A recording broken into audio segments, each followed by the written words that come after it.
విద్యార్థి మిత్రులారా, ఈరోజు మనం బొబ్బిలి సెంటర్లో, కోవెల సెంటర్లో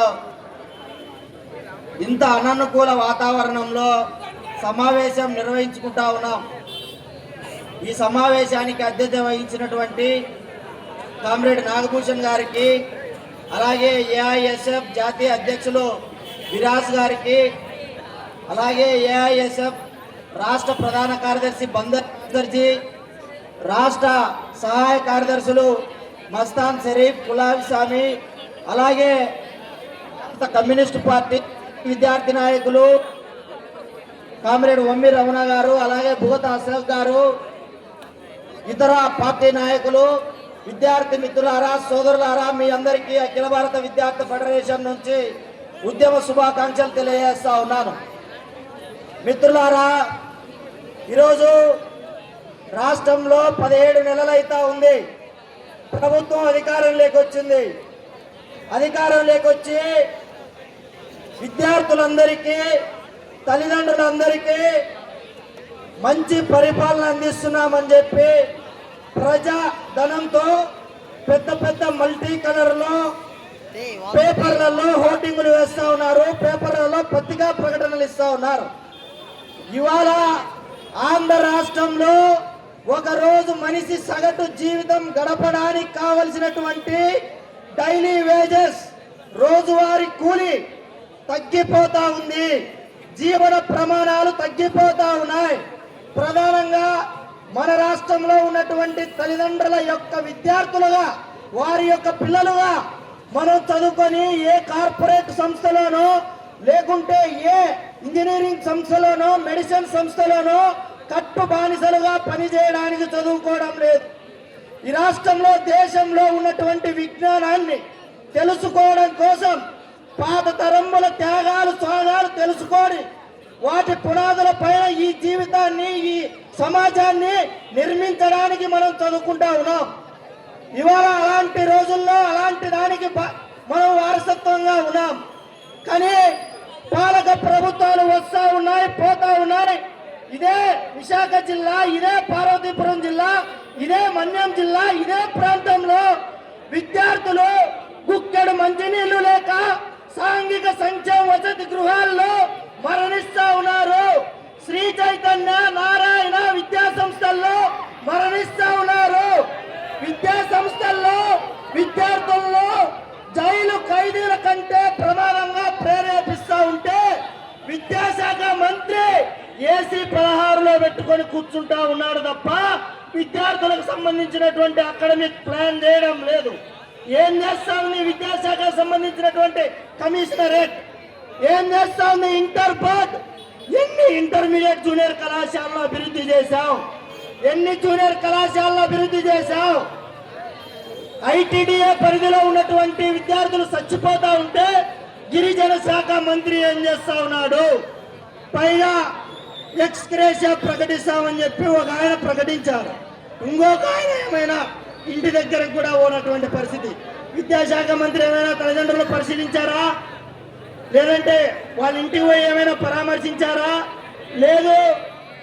శాశ్వత పరిష్కారం ఏమైనా చూపుతామన్నారా? లేదు. గూగుల్ కంపెనీ తెచ్చామని చెప్పి ఇందాకే మన ఏఐఎస్ఎఫ్ రాష్ట్ర ప్రధాన కార్యదర్శి మాట్లాడారు.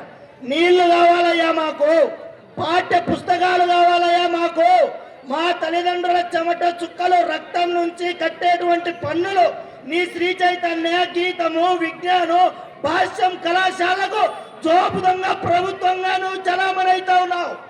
జోబుదంగా ప్రభుత్వంగా దోచుకోవడానికి నీ ప్రభుత్వం చలామణి అవుతా ఉంది. లేకపోతే ఈ రాష్ట్రంలో ఉన్నటువంటి పాఠశాలలు మూతపడ్డాయి. పాఠశాలలు ఏమైనా తెరిపించావా? మాతృభాష రావాలి. ప్రాథమిక విద్య, ఉన్నత విద్య అభివృద్ధి చెందాలి. ఒక విద్యార్థి అభ్యున్నతి సాధించాలంటే మాతృభాషలో విద్యా బోధన జరగాలి. ఈ ఏకోపాధ్యాయ పాఠశాలలు పెట్టాం. ఇంగ్లీష్కు టీచర్ కావాలి, హిందీకి టీచర్ కావాలి, తెలుగు టీచర్ కావాలి, సోషల్ సైన్స్కి టీచర్ కావాలి. కానీ ఈ రాష్ట్రంలో ఏకోపాధ్యాయ పాఠశాలలు ఉన్నాయి. ఏకోపాధ్యాయ పాఠశాలల ద్వారా అభివృద్ధి సాధిస్తాడంట విద్యాశాఖ మంత్రి. కాబట్టి మన ఆల్ ఇండియా స్టూడెంట్ ఫెడరేషన్ ఆధ్వర్యంలో రాష్ట్ర వ్యాప్తంగా విద్యారంగ సమస్యలు కేజీటీ పీజీ ఈ విద్యారంగ సమస్యలు పరిష్కరించాలని ఇచ్చాపురం టు హిందూపురం వరకు మన జాత బయలుదేరింది. విద్యార్థి మిత్రులారా, సరిగ్గా ఆలోచన చేయండి. మీరంతా ఇంటర్మీడియట్ లేదంటే డిగ్రీ చదువుతూ ఉంటారు.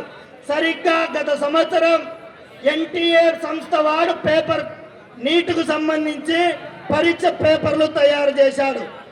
ఈ 2 సంవత్సరాలు మెడిసిన్ లో, జేఈ మెయిన్స్ లో, లేకపోతే ఇంజనీరింగ్ లో ఆర్నిశలు కష్టపడి లక్షల రూపాయలు పెట్టి మన తల్లిదండ్రులు మనల్ని చదివిస్తా ఉన్నారు. ఏ ఒక్క నారాయణ, శ్రీ చైతన్య, ఏ కార్పొరేట్ కాలేజ్ అయినా ఎన్టీఏ వాడు పేపర్ నమ్మితే ప్రశ్నించారా, మాట్లాడారా? ఎవ్వరూ మాట్లాడలేదు. నీట్ పేపరు అమ్మారు. మా యొక్క తల్లిదండ్రుల విజ్ఞానం, విద్యార్థుల విజ్ఞానం అమ్ముకుంటా ఉన్నారు, సొమ్ము చేసుకుంటా ఉన్నారు. మరి ఇదే ప్రాంతానికి సంబంధించినటువంటి పెట్రోలియం యూనివర్సిటీ, మైనింగ్ యూనివర్సిటీ, గిరిజన యూనివర్సిటీ, ఆంధ్ర యూనివర్సిటీ, లేదంటే ఈ రాష్ట్రంలో ఉన్నటువంటి 17 యూనివర్సిటీల్లో సిగ్గుపడాలి ఈ ప్రభుత్వం.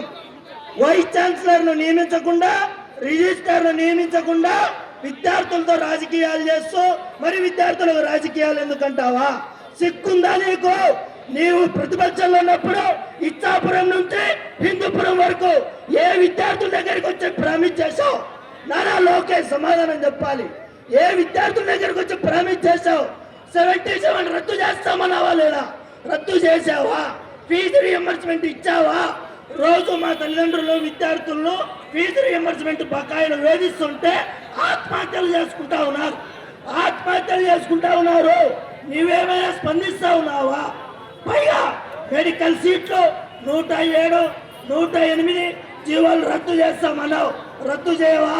రద్దు చేయకపోగా నీ యొక్క బినామీలకు, కాంట్రాక్టర్లకు, నీ అనుయాయులకు లైసెన్సులు మంజూరు చేస్తా ఉన్నావు. పీపీపీ విధానం ద్వారా లైసెన్సులు మంజూరు చేస్తా ఉన్నావు. కాబట్టి ఈ యొక్క వ్యతిరేక పాలనకు నిరసనగా ఆల్ ఇండియా స్టూడెంట్ ఫెడరేషన్ పెద్ద ఎత్తున పోరాటానికి శ్రీకారం చుడుతుంది. ఈ రాష్ట్రంలో డీజీపీ పర్మిషన్ ఇచ్చినా ఇవ్వకపోయినా ప్రతి ఒక్క విశ్వవిద్యాలయాన్ని ఆల్ ఇండియా స్టూడెంట్ ఫెడరేషన్ వెళ్తుంది. ప్రభుత్వం చేసే తప్పిదాల పైన ప్రశ్నిస్తూనే ఉంటుందని చెప్పి ఈ సందర్భంగా హెచ్చరిక చేస్తూ ఈ అవకాశం ఇచ్చిన మిత్రులందరికీ ధన్యవాదాలు. కన్నడ వరదరాజు గారికి ఉత్తమంగా మాట్లాడినందుకు ధన్యవాదాలు. ఏఐఎస్ఎఫ్ రాష్ట్ర